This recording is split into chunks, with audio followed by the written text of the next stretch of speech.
So over on Reddit, someone shared this advertisement from the South African Tourist Corporation from, I think, the 70s. The hair, I think, gives those men away.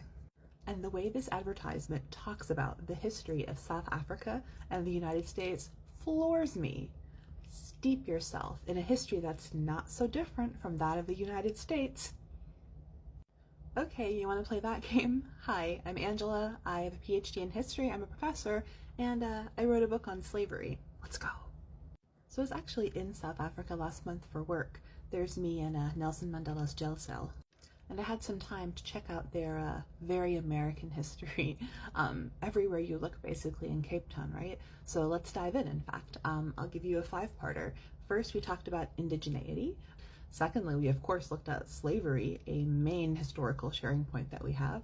Third was about white people, right? You don't get a lot of this crap without white people. And South Africa and the US had very similar white populations.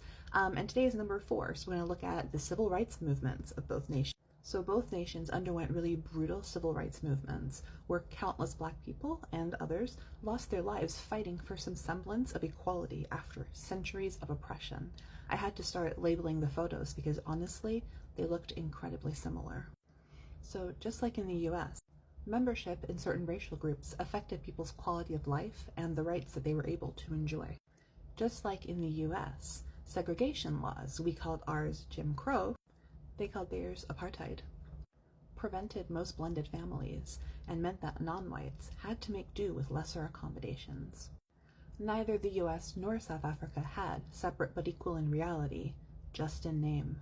Like our visionary leaders, Martin Luther King Jr. and Malcolm X, they had Nelson Mandela and Desmond Tutu, and, like with our civil rights community, they also suffered their assassinations, like Rick Turner, the man who inspired Mandela, and David Sibeko, who is often called the Malcolm X of South Africa. And just like in the US, South Africa also had their share of the people whose names aren't as well known but really should be, right? The Stokely Carmichaels, Diane Nashes, the Bayard Rustin, the Ella Bakers, people like Thabo Mbeki, Tokyo Sexwale, Helen Suzman, Beyers Naude, Chris Honey. We both had student protests, general strikes, more general strikes, boycotts and sit-ins, often with very violent responses, right? And that's because both nations share systemic traditions of racial violence, and both still struggle today with racist police brutality. That might be a little too much for this leaflet, huh? Please like, comment, share, and subscribe. I'm on YouTube, I'm on Instagram, and you'll find me on Blue Sky as well with the same username.